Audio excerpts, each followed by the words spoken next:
So I picked up some Impossible film, posted another video about the 600. This is the color SX-70 with the gold kind of paper around it. So this is a SONAR OneStep Polariod Pronto land camera. Got this thing for free, so some junk for somebody, but again, I was interested to try this one out.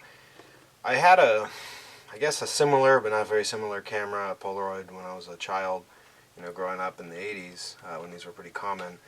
The one I had, I believe, was more auto. I don't know if it even had I believe it did have one of these sonar autofocus systems versus kind of the fixed focal length or like two-step focal length like you see on like that Polaroid Impulse video I posted. This one does have autofocus, and you can actually see this is an autofocus mode, and you switch it over to manual, and then, you're doing this, and this is feet, in case you missed that. 3 feet is the minimum focus distance, and then it goes all the way out to, I guess, 25 feet, and then infinity. And then you keep going, and it switches over into auto. I don't know if you have to do this, or if you just switch the main lever to auto, and it's now in autofocus. So I'm going to find out if that works. Otherwise, the only other control you have is your shutter. What's cool about this shutter is it has a threaded cable release, which I actually tried out. So you can stick a standard cable release on there. And obviously it has, just like all the other, or most of the Polaroids, you have a exposure compensation dial, if you want to call it that. I'm going to go ahead and leave it kind of on the, looks like the sender detent. And I'm going to find out if this guy works. Again, it uses SX-70 film. You can see right there, it says use SX-70 film and flash bar. Has some old interesting 800 numbers and a 617 collect number. And then a Polaroid land camera. Polaroid Corporation, Cambridge, Massachusetts, made in USA. It's quite a trip back. And looks like there's quite a bit of dust inside there, but I'm thinking it probably won't be too big a deal because these cameras aren't very sharp. And the flash bar does go right there. I think this is similar to the old SX-70, like the original SX-70. I need to research what this second bar is about. I'm not sure what that's for. Go ahead and open up this Impossible film. I have no idea if this camera works, so here's $24 to test it on a roll or a cartridge of film, you want to call it that. Hoping it does work.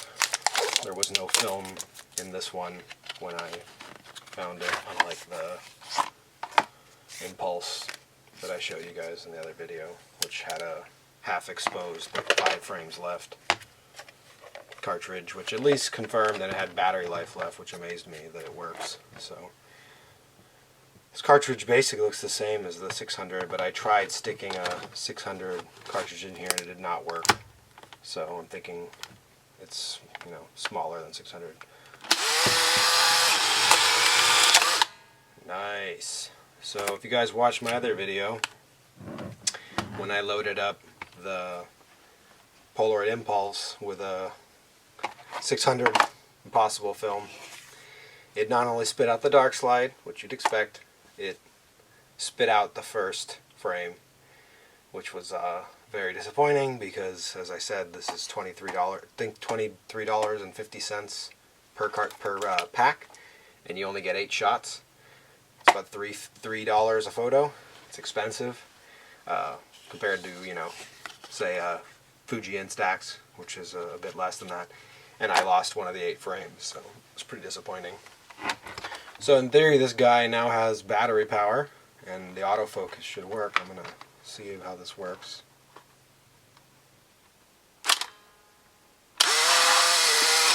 Oh. Well, I guess the way it works is it's all for YouTube. I'm going to hide this guy from light because if you know anything about Possible film, you need to let it stay in the dark for about 40 minutes to develop. So I guess the way it works is and I honestly hadn't pressed this that much, I thought it would at least focus first, then kind of show you where it was and then take the shot. I guess it does it all at once. So I don't know if you were able to see that in the video. I kind of half pressed this, and what it did is, you see it's on A again. What it did is it rolled over to, I think it actually went to 25 feet, which would be kind of almost focusing to infinity. It may have issues. I'm going to try this thing outside because it's 100 film, 100 ISO film, I believe, and obviously it's pretty dark in here. So I'm thinking it just thought it had to focus out to infinity, and it's obviously going to be a blurry shot and of no use, so that's kind of a bummer. In either case, I'm going to try this thing outdoors because I don't have a flash bar, and if you saw that sticker that said to use this film with a flash bar, I think the idea is they don't want you to get totally dark exposures because it's a slower ISO film. I don't plan to use this inside at all. It does at least appear to work. We'll find out how that photo looks, to at least see if maybe there's enough light over here to have gotten some kind of a frame in it. But I'm hoping this film does a little bit better. I may end up rolling over this exposure comp dial to the brighter end, because I found, other than the first frame I shot, well, the first frame got spit out on the 600 film. The first frame I actually took, which was the second frame, actually came out pretty good. I took it indoors. The Impulse always uses a flash, and that shot looked pretty good. Every other shot I got out of that roll, and I'll throw a few of them in this video. All the other shots after that I took were kind of on the darker side, and they were really cool, and I don't know, I really wasn't digging it too much. I don't think I'll buy that. I don't think I'll buy another roll or another cartridge of 600. I'm hoping maybe this is a little bit better as far as, you know, maybe not being super cool, and, you know, assuming I'm going to shoot this all outside, I'll see my luck there as far as the coloring and then the brightness. I'll try again, potentially adjusting it over to the brighter side to maybe get more exposure out of it. But it was kind of strange on that 600 that it was so blue and dark on the other shots, despite the flash going off and, you know, the first shot being okay.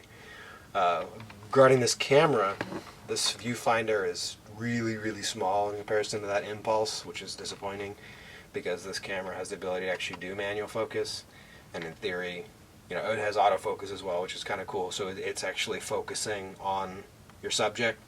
That Impulse camera is simply zone focusing. It has like really close up to about, I think, 1.2 meters, and then 1.2 meters to infinity. So basically it's never going to be super sharp. This has the ability to be sharper, but the limitation being that it's slower film, and I don't have a flash that will work with this. I've seen some flashes they have on eBay that look like they plug in here. I have no idea if they work. And then some random people have basically those old flash bulbs where, you know, you get as many shots and the bulb goes out and that's it. It's kind of old school instead of like a flash you can keep using. I have 9 exposures left because I accidentally shot one, but I guess now I know that. I guess I was thinking you had to push the shutter button all the way back till it clicked for it to fire. Doesn't look like it. If you saw earlier, I only pressed it about down to about here maybe, and I saw that it did focus, and I was like, oh cool, and then you saw it fire, and that was kind of a disappointing situation. So, second impossible film that I've wasted a shot, but oh well. It's again, as I said before, it's kind of for experimentation. So I'll find out how this guy works. Similar form factor, like I mentioned before, to the camera, the Polaroid I had as a child. The difference being that one had a clamshell, and I think it had a built-in flash in that clamshell. But we'll see how this guy does outside without flash, and I may even try sort of I guess maybe more like advanced zone focusing, and maybe, you know, picking, kind of judging my subject's distance, setting in that distance and taking a shot.